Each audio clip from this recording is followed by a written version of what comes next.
दोस्तों, इस बार मार्गशीर्ष पूर्णिमा 7 दिसंबर को सुबह शुरू हो रही है और अगले दिन 8 दिसंबर को सुबह 8 बजे तक समाप्त हो जाएगी।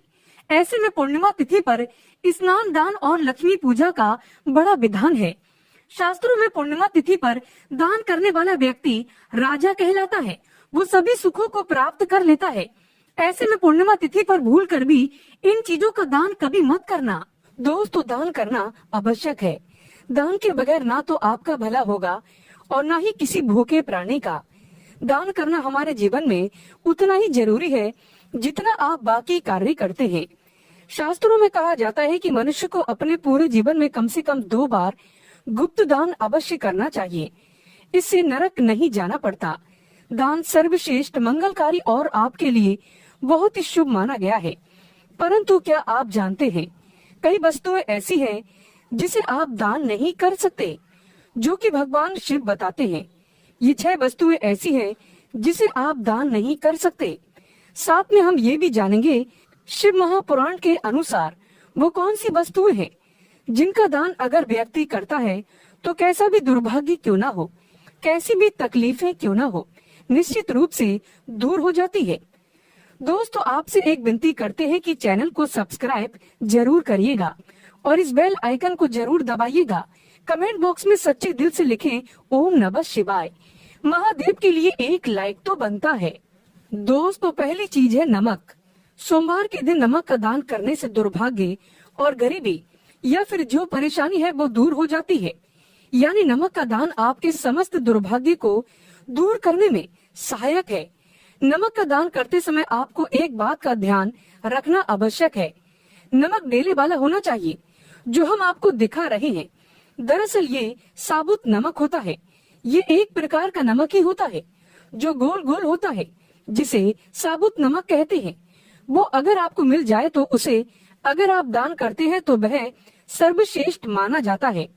पर पैकेट में जो नमक मिलता है, जिसे आप भोजन बनाने के लिए इस्तेमाल करते हैं, वह नमक भी आप दान कर सकते हैं।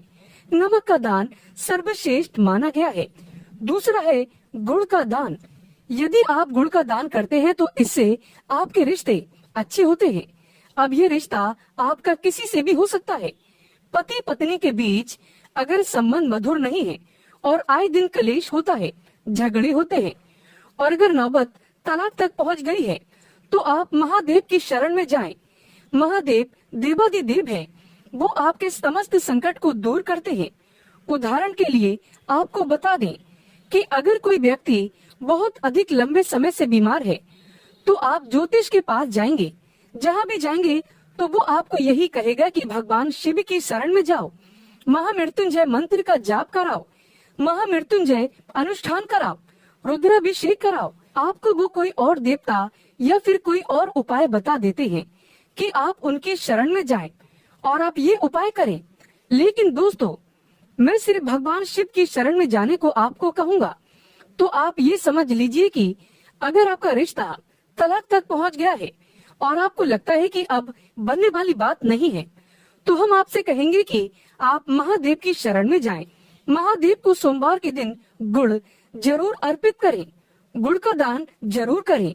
दोस्तों, गुड़ का दान करने से कोई भी रिश्ता क्यों न हो, माँ बाप के रिश्ते हो या फिर आपका बच्चा आपका कहना नहीं मानता, बस एक बात याद रखिएगा कि किसी भी रिश्ते में अगर मिठास भरनी हो तो सोमवार के दिन गुड़ का दान करें। दोस्तों, गुड़ और रोटी गाय को खिलाने से भी आपके रिश्ते मधुर होते हैं, लक्ष्मी की प्राप्ति होती है। तो ये काम भी आप कर सकते हैं। दोस्तों, तीसरी चीज है तिल। शिव महापुराण में वर्णित है तिल का दान करना। व्यक्ति का अगर आत्मविश्वास डगमगा रहा है, यानी कि आप कभी कभी देखते होंगे कि व्यक्ति बहुत ज्ञानी होने के बाद भी उसका आत्मविश्वास उसका साथ नहीं देता। कभी कभी बच्चे पढ़ाई में अच्छे होते हैं, परंतु जब वो इंटरव्यू में पहुंचते हैं तो उनका कॉन्फिडेंस उनका साथ नहीं देता। जानकारी के बाद भी वो वहां से लौट आते हैं, हार मान जाते हैं। तो इस स्थिति में सोमवार के दिन आप तिल का दान करें। तिल का दान आप काले या सफेद का कर सकते हैं। अगर काले तिल का दान आप करना चाहते हैं तो शनिवार के दिन आप कर सकते हैं। ये दिन भी काफी शुभ माना जाता है। इससे व्यक्ति को दुर्भाग्य छू भी नहीं सकता। दोस्तों, अनाज का दान करने से माँ अन्नपूर्णा आपका भंडार कभी खाली नहीं रखती। जैसा कि आप सभी लोग जानते हैं कि माँ अन्नपूर्णा शिव शक्ति अर्धांगिनी है, माँ जगदम्बा स्वरूप है, और उन्होंने भगवान शिव को ये वरदान दिया था कि जो व्यक्ति अन्न का अनादर नहीं करेगा उसका अन्न भंडार कभी खाली नहीं रहेगा। तो इस बात को आप कोई छोटी सी बात मत समझना कि अन्न भंडार खाली नहीं रहेगा।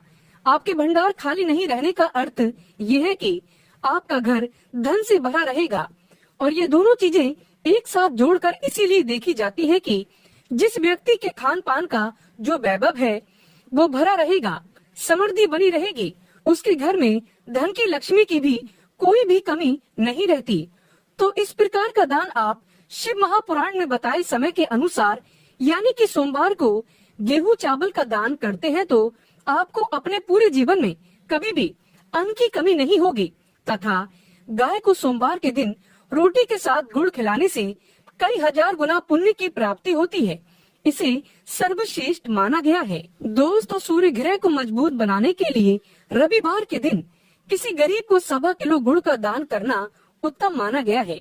मंगलवार को बंदर को चने खिलाने से तथा चने का दान करना अच्छा माना जाता है। इससे व्यक्ति महाबली की कृपा पा लेता है और उसका मंगल शुभ परिणाम देने लगता है। करियर में सुधार लाने के लिए बुधवार के दिन मूंग दाल, हरे रंग के कपड़े, सुहागिन महिलाओं को चूड़ियां दान करना अच्छा माना गया है। गुरुवार को पीली वस्तु का दान करने से भगवान विष्णु के साथ साथ महालक्ष्मी की असीम कृपा भी प्राप्त हो जाती है। इससे व्यक्ति का बृहस्पति यानी गुरु ग्रह मजबूत हो जाता है, और गुरु जब मजबूत होता है तब व्यक्ति रंग से राजा बन जाता है। शुक्रवार का दिन माता लक्ष्मी को समर्पित है। इस दिन जरूरतमंदों को सफेद खीर का दान करना अच्छा माना गया है। इससे जीवन में धन की कमी कभी नहीं होती। शुक्रवार को माता लक्ष्मी को लाल फूल अर्पित करने से माता लक्ष्मी की कृपा प्राप्त होती है, माँ बड़ी प्रसन्न होती है। दोस्तों, शनिवार का दिन शनिदेव को समर्पित है।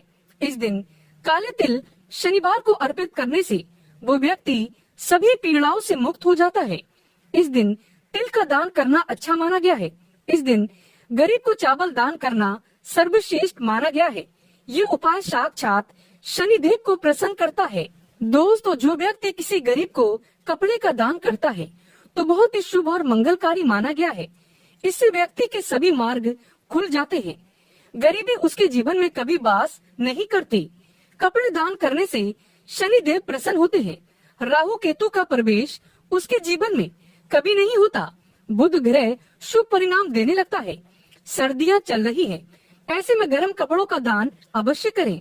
कंबल वगैरह गरीबों को दान में दे सकते हैं। कपड़े दान करने से मनुष्य की उम्र लंबी होती है। सभी दुर्घटनाओं से आप सुरक्षित रहते हैं। माता लक्ष्मी सदैव आपकी रक्षा करती है और आपको धन धान्य से माला माल कर देती है।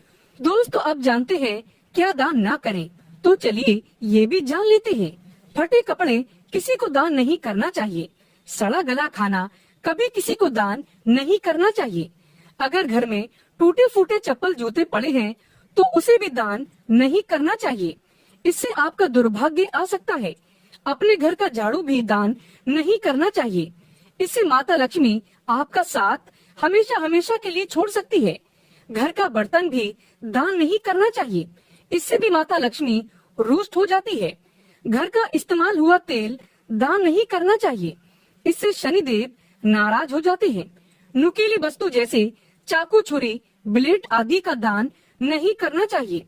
इससे राहु केतु तथा शनि का प्रभाव अधिक बढ़ जाता है और व्यक्ति धीरे धीरे कंगाल हो जाता है। दोस्तों, अगर आप किसी लड़की का कन्यादान कर रहे हैं तो ये सुनिश्चित कर ले कि सामने वाला व्यक्ति गलत आचरण का ना हो। किसी गलत व्यक्ति को कन्यादान करने पर आपके नरक के दरवाजे खुल सकते हैं। आप पाप के भागीदार बन सकते हैं। इसीलिए कन्यादान किसी नेक व्यक्ति को ही करें। शराबी, दुराचारी, गलत व्यक्ति को कन्यादान भूल कर भी मत करना। दोस्तों, जानकारी पसंद आए तो कमेंट बॉक्स में लिखिए ओम नमः शिवाय और हमारे चैनल को सब्सक्राइब करके इस बेल आइकन को जरूर प्रेस करें। जानकारी पसंद आए तो एक लाइक तो बनता है।